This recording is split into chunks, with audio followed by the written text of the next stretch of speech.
The shuttle doors opened with a soft hiss.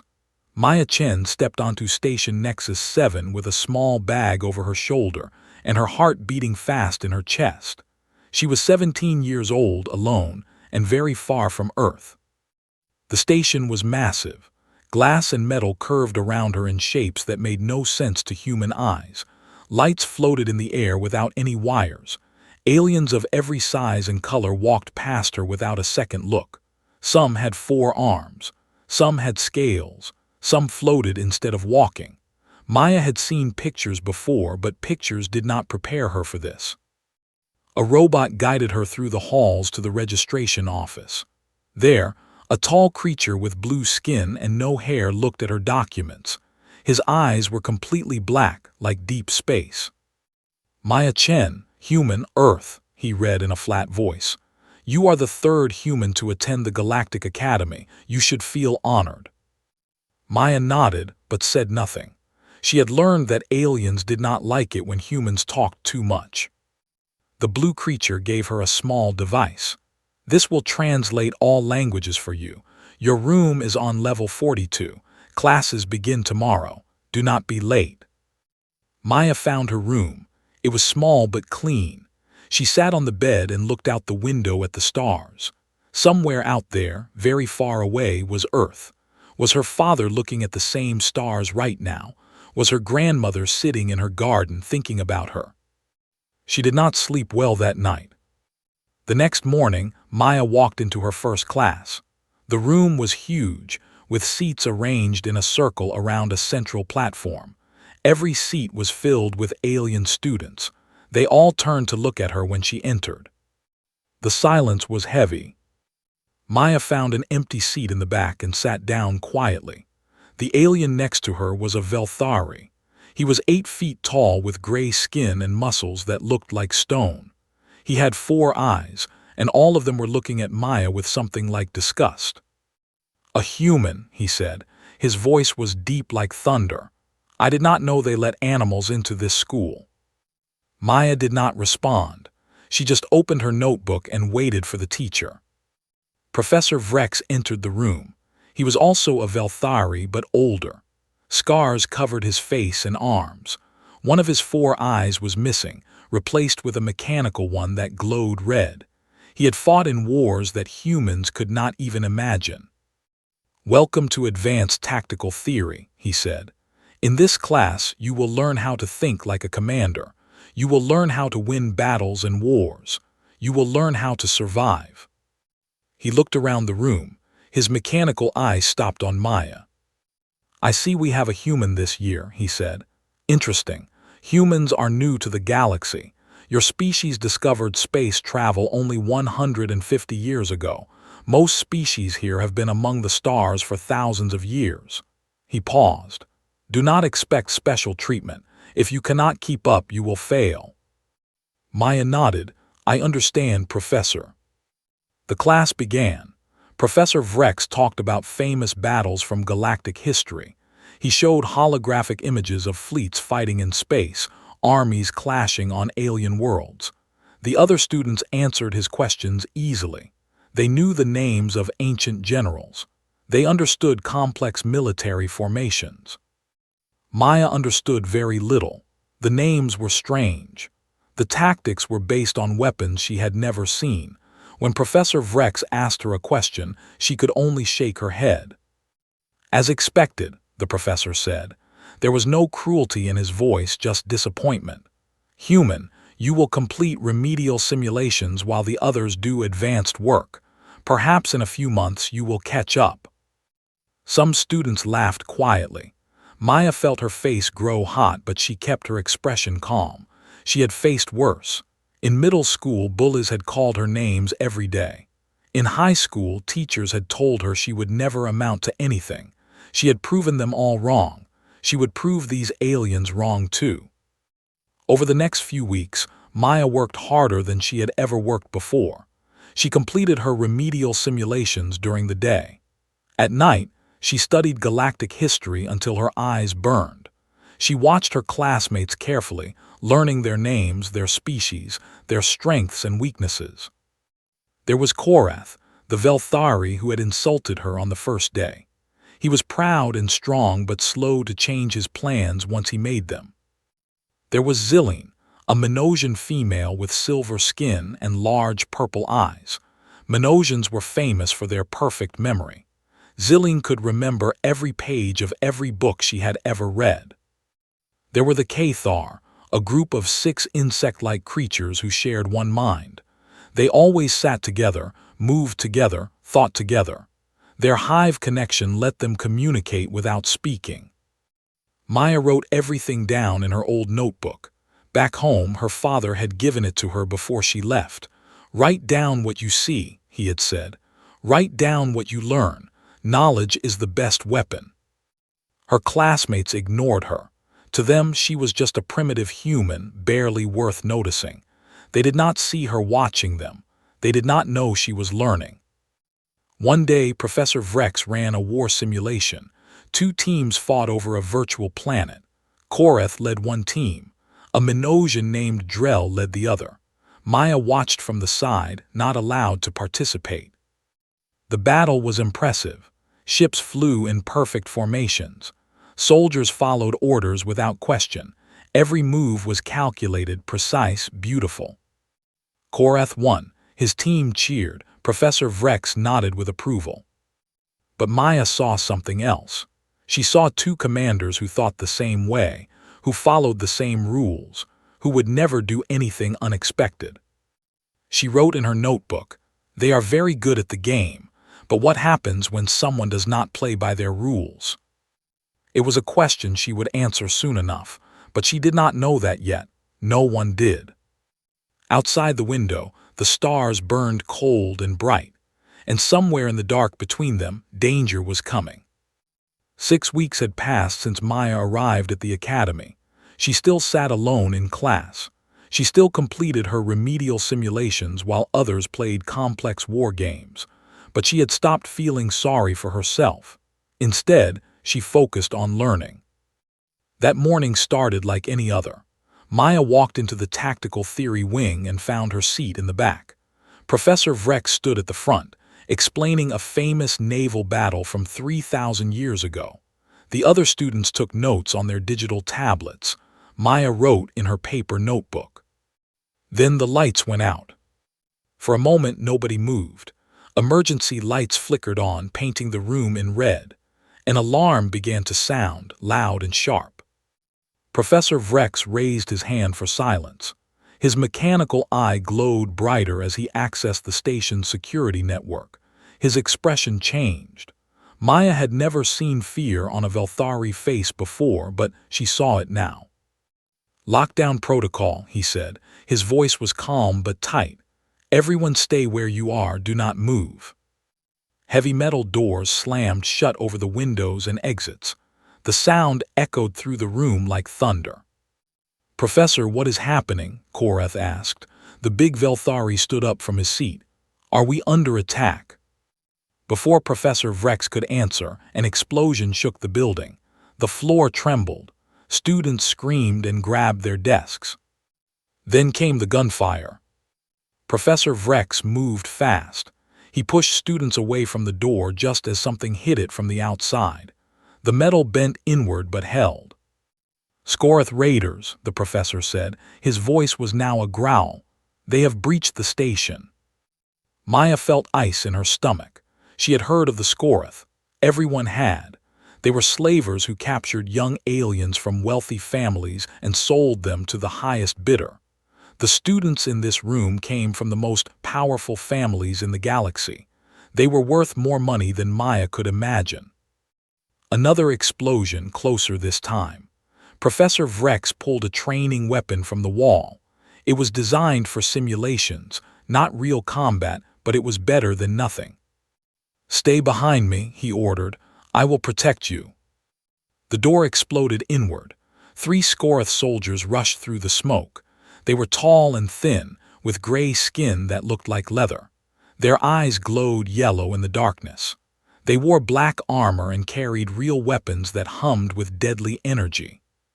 Professor Vrex fired at them. The training weapon hit the first soldier and made him stumble, but it was not powerful enough to stop him. The Scoreth raised his rifle and shot back. The bolt hit Professor Vrex in the chest. He flew backward and crashed into the wall. He did not get up. Students screamed. Some ran for the back of the room.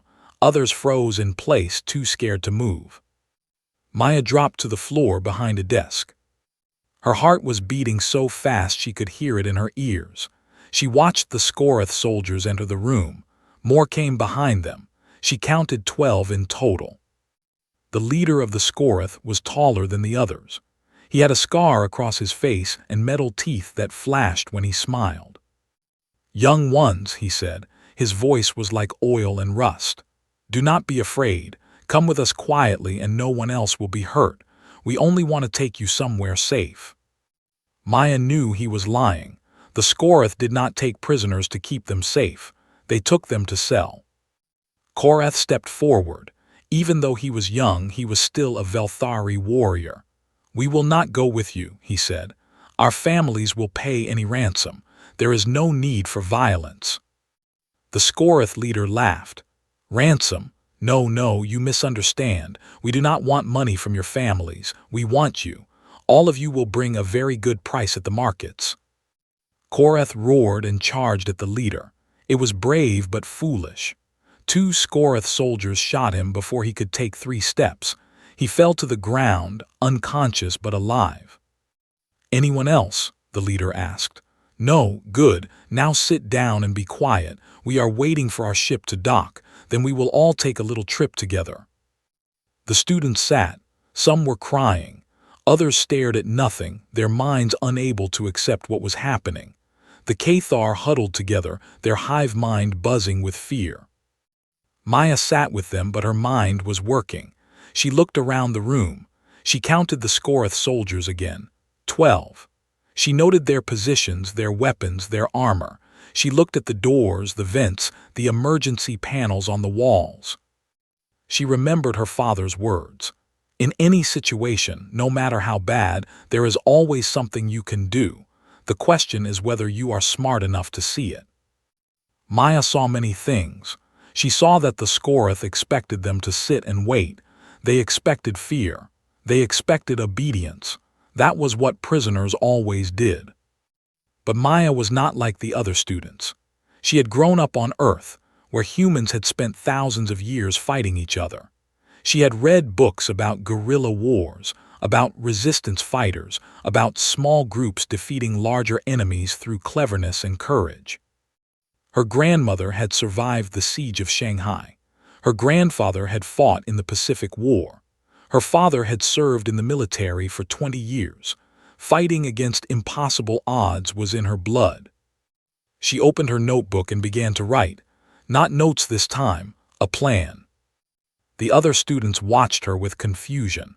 What was the human girl doing? Did she not understand that it was hopeless? Maya finished writing. She looked up at the Scoreth guards. They were watching the door, expecting trouble to come from outside. They did not consider the students a threat. That was their first mistake.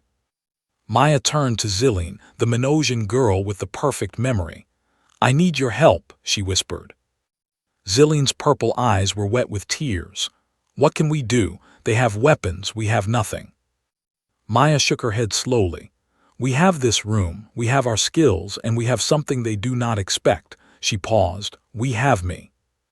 Outside the building, more Scoreth soldiers waited. Their ship was on its way. Everything was going according to plan.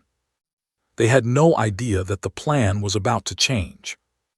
Maya moved through the students quietly, staying low so the guards would not notice. She reached Zilline first. The Minosian girl was shaking, her silver skin pale with fear. "Listen to me," Maya whispered. "I need you to remember something. The map of this building. Every room, every corridor, every vent. Can you do that?" Zilline blinked. "I remember everything, but why does it matter? We cannot escape. The doors are locked." "We are not going to escape," Maya said. "We are going to fight."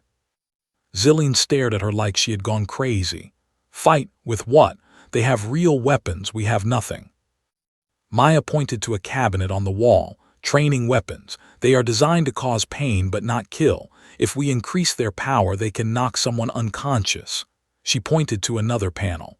Environmental controls. We can change the temperature, the lights, the gravity in different parts of the building. She pointed to a door at the back of the room. Fabrication lab. We can make tools, barriers, traps. Zillion shook her head. Even with all of that, we are students. They are soldiers. They are soldiers who expect us to act like prisoners, Maya said. That is their weakness. They have never fought humans before. They do not know what we can do. She moved to the Cathar next. The 6 insect creatures watched her approach with their many eyes. Their antennae twitched as they communicated silently with each other. Your hive link, Maya said. You can talk to each other without speaking, yes, over any distance. One of the Cathar clicked its mandibles. Yes, we share one mind. What one knows, all know. Can you spread out through the building and report what you see? Tell us where the guards are, what they are doing when they move. The Cathar considered this. We can, but if we leave, the guards will notice. Not if you go through the vents, Maya said. You are small enough to fit, and you can climb walls. The Cathar clicked again. This time it sounded almost impressed. You want us to be your eyes and ears and messengers. You will connect all of us, make us one team even when we are apart. She moved to the other students one by one. To Drell, the Minosian male who was good at electronics, she gave the task of modifying the training weapons.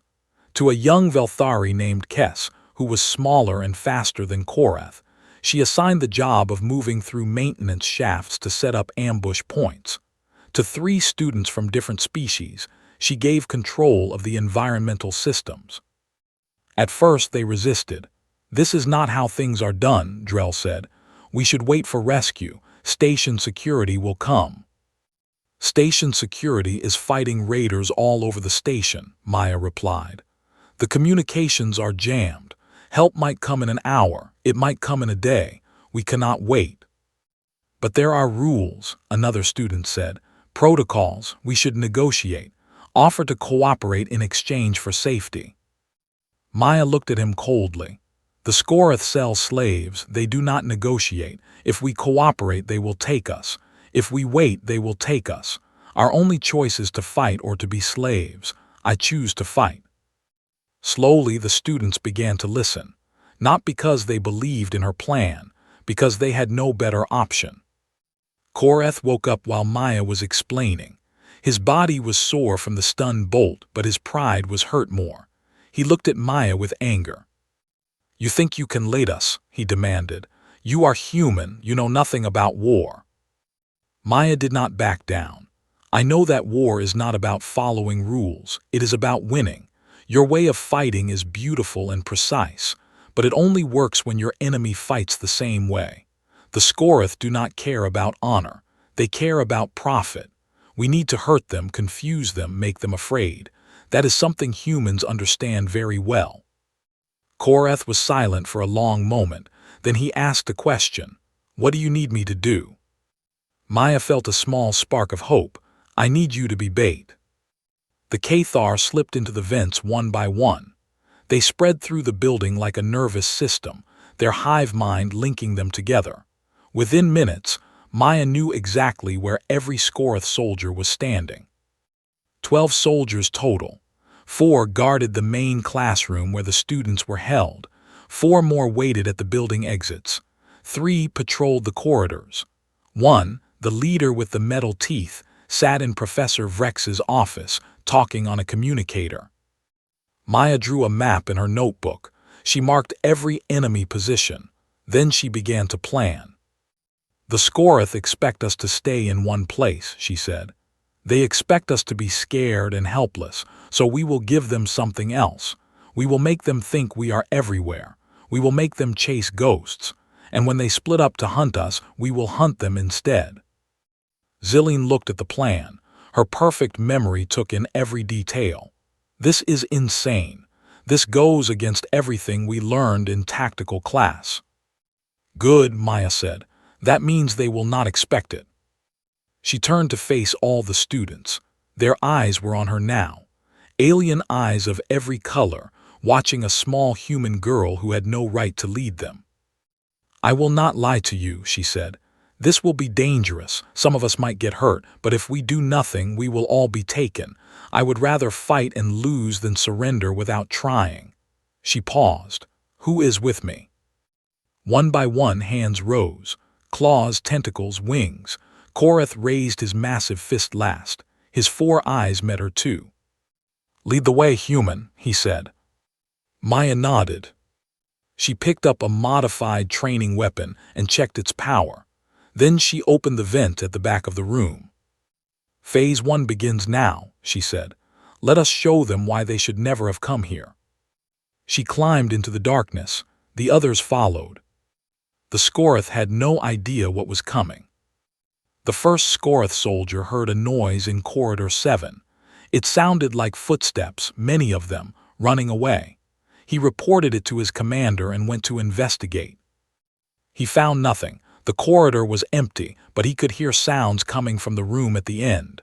Voices, movement. He kicked open the door. Inside, he found only machines, speakers playing recorded sounds, holographic projectors showing shadows that looked like running figures. He had been tricked. Before he could call for backup, something hit him from behind. The modified training weapon discharged directly into his spine.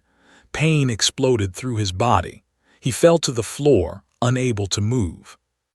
Kes, the young Velthari, stepped out of the shadows. She picked up the soldier's real weapon and handed it to the Cathar waiting in the vent above. The weapon disappeared into the darkness, passed along the hive network to a secure location. The Cathar's voice echoed in Maya's ear through their communication link. 1 down, 11 remain. Maya was in the maintenance shaft above the main corridor. Zillion was beside her, watching through a grate at the Scorath patrols below. The Minosian's perfect memory had mapped every path through the building. She knew exactly where each enemy would be at any moment. "The next patrol passes in 40 seconds, Zillion whispered. 2 soldiers. Maya nodded. She spoke into her communicator. "Team 2, are you ready?" Drell's voice came back.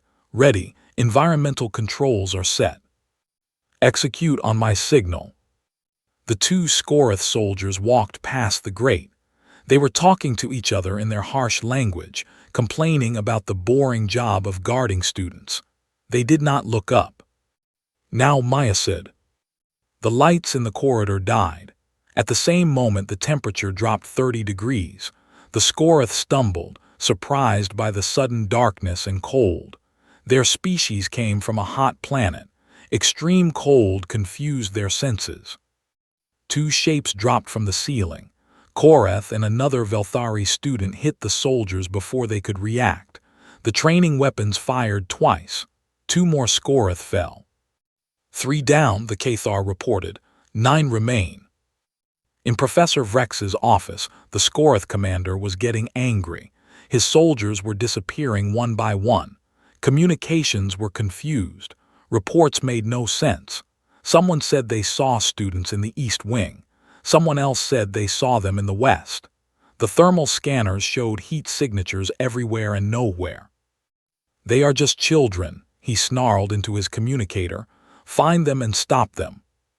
He sent 4 soldiers to sweep the building. It was exactly what Maya wanted. The 4 soldiers moved in formation, covering each other, checking every room. They were well trained. In a normal fight, they would have been dangerous. But this was not a normal fight. The first soldier opened a door and found the room filled with smoke. Not dangerous smoke, just vapor from the climate system. But it blocked his vision. Something hit his legs and he fell. When the smoke cleared, he was tied up with cables and his weapon was gone. The second soldier saw movement in a classroom and opened fire. His energy bolts destroyed desks and chairs. When he stopped shooting, he realized he had been firing at holographic projections.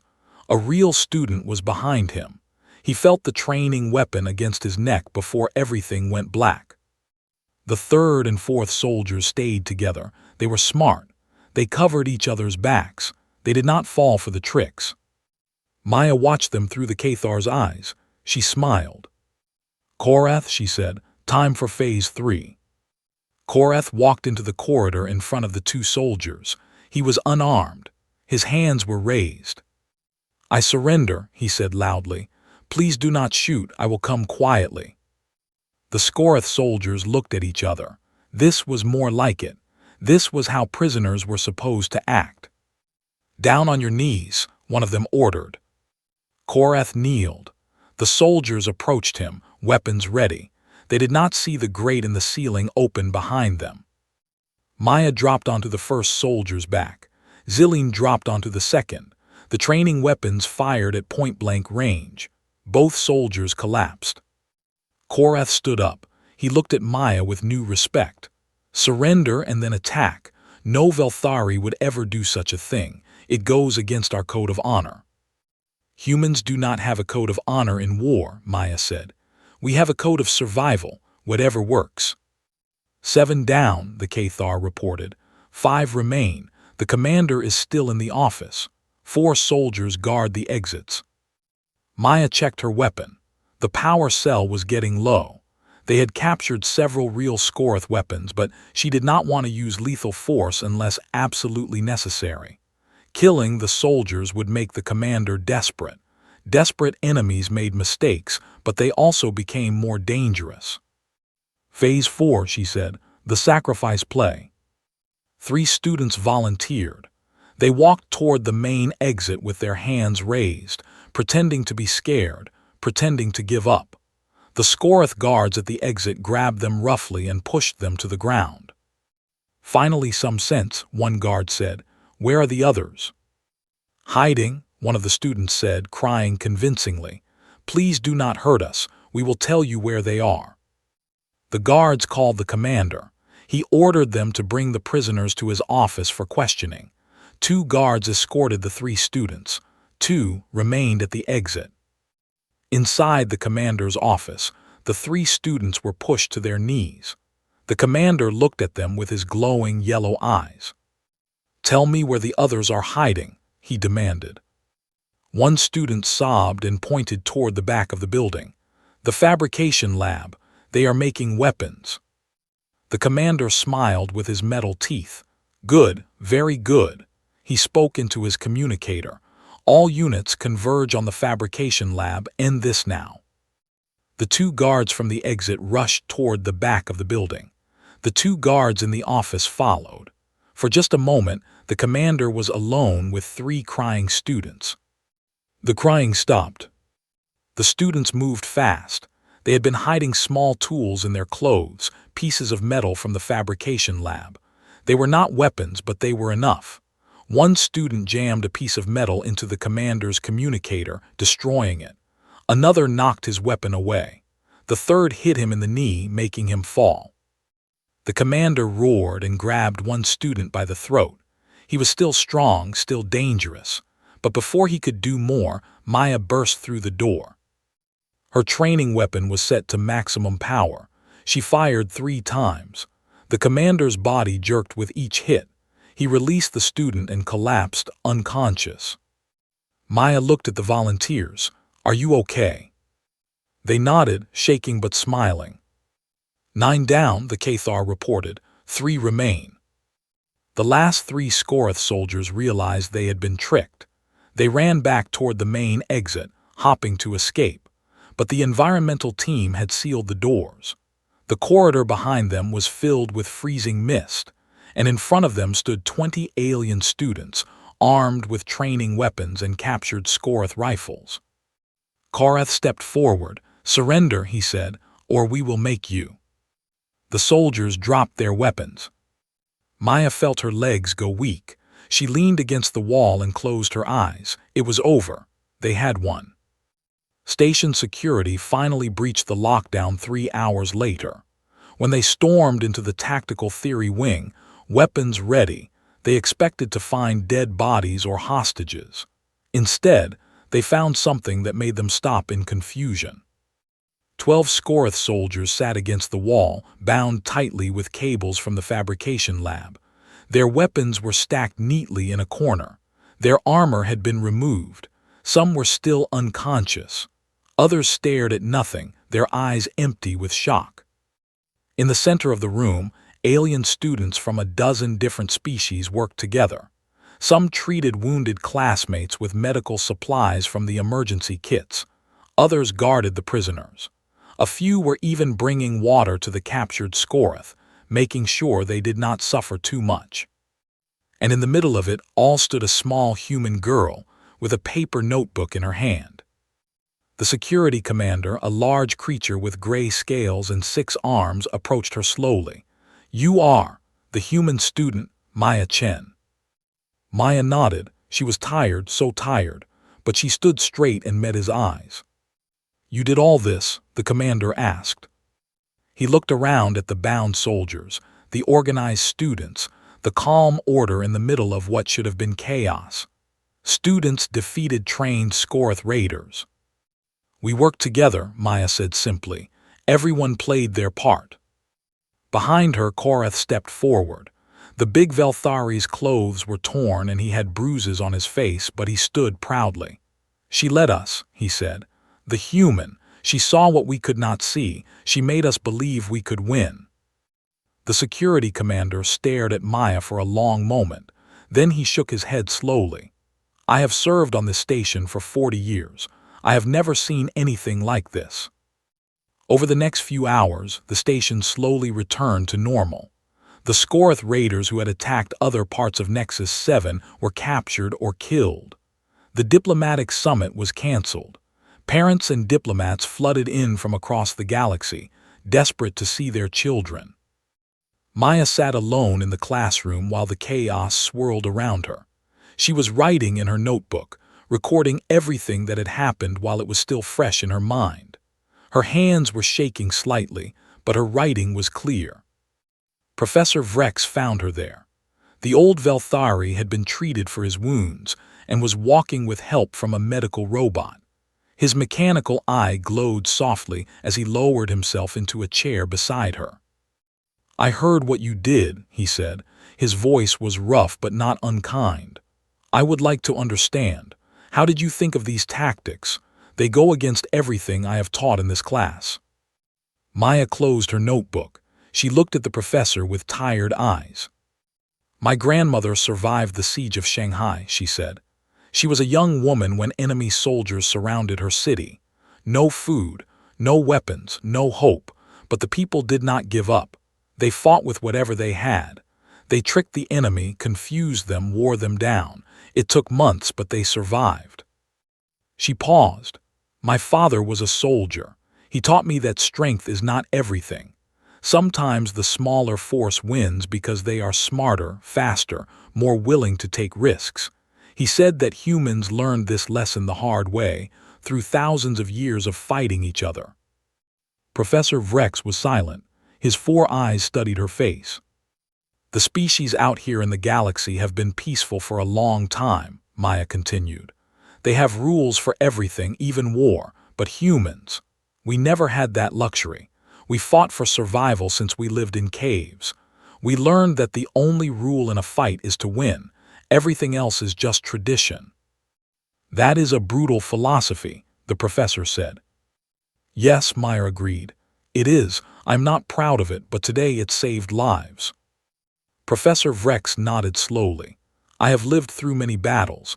I have seen warriors from 100 species fight and die, but I have never seen anyone fight like you did today." He reached out and put his heavy hand on her shoulder. "You will go far, Maya Chen, farther than anyone expects." Maya felt tears prick her eyes, but she did not let them fall. "Thank you, Professor." In the days that followed, word spread through the academy. The story of what happened in the tactical theory wing traveled from student to student, from teacher to teacher, from station to station. The human girl who had led alien students to victory against trained raiders. The primitive species that fought like nothing the galaxy had ever seen. Maya returned to her classes. She sat in the same seat in the back of the room. She still wrote in her paper notebook, but things had changed. Now other students sat with her. Koreth took the seat on her left. Zilline took the seat on her right. The Cathar clustered around her, their hive mind always watching, always listening. They asked her questions about human history, human tactics, human ways of thinking. Professor Vrex changed his curriculum. He added a new unit called Asymmetric Warfare, Lessons from Earth. He invited Maya to help teach it. She stood at the front of the room where she had once sat in shame, and she showed her classmates how humans had fought against impossible odds throughout history. One evening, Maya received a message from Earth. It was from her father. He had heard about what happened. His message was short. "I am proud of you," it said. "Your grandmother would be proud too. You showed them what we are made of. Now come home safe." Maya smiled and wiped her eyes. She looked out the window at the stars. She was still far from home. She was still alone in many ways, but she was no longer invisible, no longer dismissed. The galaxy had learned something new about humans. They were not primitive. They were not weak. They were survivors who had clawed their way up from nothing, who had fought and bled and died for every inch of progress. And when they were pushed into a corner, when everything seemed hopeless, that was when they became most dangerous. In classrooms across the galaxy, instructors began updating their textbooks. A new chapter appeared in tactical training manuals everywhere. It was titled simply, The Human Doctrine. Maya Chen did not know it yet, but she had changed history. She had shown the galaxy that humans were not to be underestimated. It was a lesson they would never forget.